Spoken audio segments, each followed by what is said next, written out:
जय श्री कृष्णा। राधे राधे। आप सभी को आज के शुभ दिन की हार्दिक शुभकामनाएं। आज है पितरों का दिन। पितरों का स्थान आपको पता ही है, देवी देवताओं के समान ही। आप कमेंट बॉक्स में सभी लोग पितृ देवता की जय अवश्य लिखें। पितृ देवता प्रसन्न है तो जीवन में सारे सुख स्वयं ही मिल जाते हैं अपनी इच्छा सामर्थ्य के अनुसार। आज जल दान, दीप दान, अन्न दान, वस्त्र दान इत्यादि जरूर से की दीजिएगा। तो आइए श्रवण करते हैं आज के दिन सुनी जाने वाली कथाओं के बारे में। आज माता लक्ष्मी का दिन है, पितृ देवताओं का दिन है, उन्हीं से जुड़ी हुई सभी कथाओं का श्रवण करेंगे। सबसे पहले आज के दिन अपने पितृ देवताओं के लिए अगर कोई दान पुण्य तर्पण कुछ भी करते हैं या फिर ब्राह्मण भोज कराते हैं तो इसके लिए कुतुब काल अर्थात दोपहर का समय सर्वश्रेष्ठ है। आज दोपहर में पितृ कर्म करने का समय रहेगा 11:30 से 2:03 के आसपास का रहेगा। इन दिनों चल रहा है आज से ही ज्येष्ठा नक्षत्र। ऐसे में अगर आप अपने बच्चे का जन्म कराते हैं या फिर सामान्य कोई डेट डिलीवरी होती है तो मूल में बच्चा उत्पन्न हो, ऐसे में आप सभी ध्यान रखिएगा। अब आरंभ करते हैं आज के दिन सुनी जाने वाली कथाओं के बारे में। सबसे पहले सुनेंगे माता लक्ष्मी और श्री नारायण की कथा। तो ध्यान से सुनेगा, आनंद आएगा। एक सेठ जी का परिवार हमेशा ही धन संपदा से परिपूर्ण था। वहीं सेठ जी के घर सदियों से पीढ़ियों से धन प्रचुर मात्रा में था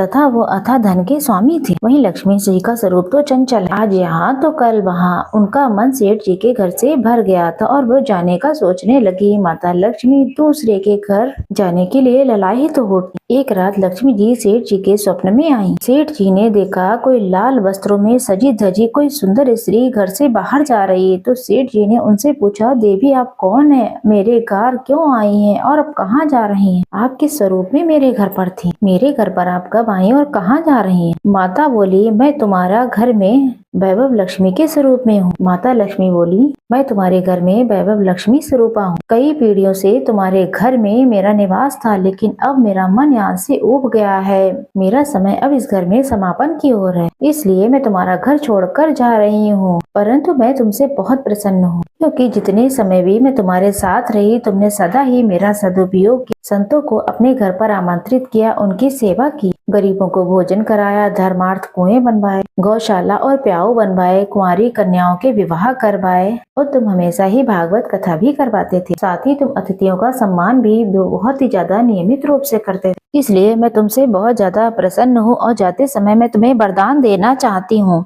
तुम जो चाहो मुझसे वरदान मांग लो। सेठ जी सोचते हैं कि मैं अकेले क्या ही वरदान मांगूंगा, मेरी 4 बहुएं हैं, वो बहुत ही समझदार है, मैं उनसे पूछकर वरदान मांगूंगा। तब सेठ जी एक दिन का माता रानी से समय मांग लेते। तब सेठ जी ने लक्ष्मी जी से कहा, मेरी 4 बहुएं हैं, मैं उनकी यथा सलाह मशवरा लेकर के मैं आपको सुबह बताऊंगा कि मुझे क्या चाहिए। तो लक्ष्मी जी बोली, ठीक है, मैं तुम्हारे पास कल फिर से आऊंगी, मैं जो चाहिए वो सोच समझकर मांग लेना। इतना कहकर माता अंतर ध्यान हो गई। सुबह उठते ही सेठ जी अपनी 4 बहुओं को बुलाते हैं और स्वप्न के बारे में बताते हैं और उनसे सलाह मांगते हैं। तो सेठ जी ने सबसे पहले अपनी बड़ी बहू को बुलाया और उनसे कहा कि हमें क्या मांगना चाहिए। तो बड़ी बहू बोली कि माता रानी से अपने सारे गोदाम अनाज से भरवा लीजिए ताकि हमें कभी खाने की कमी न रहे। तो सेठ जी ने कहा, तो ऐसे अनाज का क्या फायदा, अनाज में तो कीड़े लग जाएंगे, बहुत जल्द खराब हो जाएगा। तब उन्होंने दूसरी बहू को बुलाया। दूसरी बहू बोली, सोना चांदी इतनी मांग लो, तिजोरी भरवा लो ताकि हमारा जीवन आराम से कट जाए। तब उन्होंने तीसरी बहू को बुलाया। वो कहती है कि हम चारों के लिए धन से भरे हुए 4 महल मांग लो, खूब खूब पैसा होगा, आने वाली पीढ़ियों के पास किसी चीज की कमी नहीं होगी। तो सेठ जी सोच में पड़ गए।